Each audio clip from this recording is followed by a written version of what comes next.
Just as much as I have, I know you've been through it. I don't know, like finding it that might be talking about, like through something difficult, through something challenging. Proverbs 17:17 tells us adversity.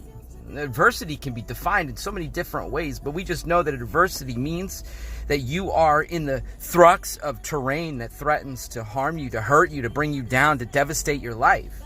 Like adversity is something that just pushes us back. Adversity stands as an offense in an attempt to keep us from the goal line, or to keep us from taking the next step, the next yard, the next motion, the next movement. Adversity stands in our way from accomplishing life's greatest moments. Jesus has outplanned life for us, and it's so beautiful, it's so enriching, it's so amazing, it's so wonderful, and Jesus wants us to accomplish his great and wonderful and perfect and beautiful will. But man, there's adversity. We live in a culture and a society that is always pushing against us, always standing on guard to fight against the process. You guys know what I'm talking about. I'm not talking about being a victim. Don't misunderstand me. I don't want you to have a victimized mentality that you feel like everything's against you, that the whole world is against you, that there's always something coming against you. But some of you listening to this vlog right now, this little clip, you've been experiencing trouble. You've been experiencing difficulty. And the truth is that there's a lot of the world that is against you. I mean, you've faced things as a child. You are in the thrux of things as a teenager, or your school system is just broken and it's tearing you down. It's breaking you down, or your families are devastated, or your loved ones, or like your experiences, your friendships are strained. There's just so much going on in your life. It's your job. It's your relationship with the Lord, and just that adversity is like coming at you with such strong vigor. Proverbs 17:17 continues to tell us, though, that friend is there in adversity, a brother born in difficulty and challenge. And I'm not getting the reference exactly right, but a brother in adversity, a sister in adversity, those are the people that are there for you. Those are the people that are going to be with you. Those are the people that are going to help you. Those are going to be people that are going to sustain you and strengthen you and support you in all of life's greatest, awful, difficult challenges. I mean, like you look at life, you look at your experiences, you look at your moments, you look at your trauma, your personal trauma, and you're just like looking around and you're trying to find help, you're trying to find support, you're trying to find strength, and you muster in everything inside of you. I mean, you just push and you propel and you give and give and give, and it is not accomplishing anything. You are not being successful. You're not winning.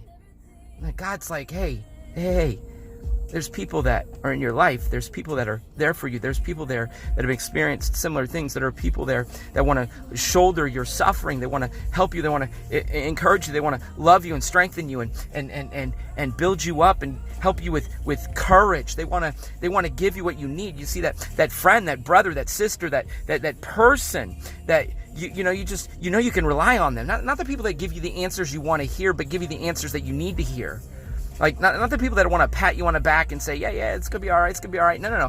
You need the people in your life that say, no, it's not all right. It's not all right now, and it's not going to be all right for a little bit, but you need to change. You need to do something. You need to motivate yourself to do something about this situation, because you know that in this situation, you're not going to arise. You're not going to stand strong. You're not going to be out there. You see, your family, your people, your tribe, if you will, those are the people that are born in adversity. They're born to adversity. Some of you, man, you see some people struggling in their lives. You see some people going through some stuff. You see some people being tortured by their circumstances, and you're like, yeah, it's my turn. I mean, for some of you, you need somebody else to take a turn in your life, but some of you, it's like, it's my turn. It's my turn. I got to step in. It's my turn. I've got to do something. It's my turn. I've got to invest myself in this person's life. It's my turn. I've got to step in. I got to get involved. I got to be passionate in my pursuit of the Lord, in my prayers, to help this person, to be involved in this person's life, to find myself walking down the hall at the same time they do, or find myself bumping into them intentionally, or sending text messages or private messages on whatever social media platform you're using, or even make a phone call and have a phone conversation, meet up with them for coffee, or take them out to lunch or dinner. Do something, for heaven's sake. Because they are struggling. there struggling. I can't even begin to tell you the amount of times where adversity come on someone that I loved, and if I wouldn't have spoken up, that person would have likely been gone by that evening. Some people have even called me the next day and said, hey Seth, hey pastor, if you didn't call me, I told God, like, someone's got to call me. Someone's got to call me. That's the sign. Somebody's got to call me or I am dead. They got the pills laid out. They got the noose ready, and it's about to be over. I'm telling you guys. There are moments in your life where adversity propels. It pushes against you. It's an attack, and you need somebody. You need help. You need support. You need strength. Man, when somebody comes to your life and says, hey, I got you, let them shoulder you. When you see somebody's life like that, go to them and say, hey, let me shoulder you. Let me help you. Let me support you. Let me strengthen you. Guys, we need each other. This world is devastating, and there are things in this world that we faced. That's why Jesus says, love others as I have loved you.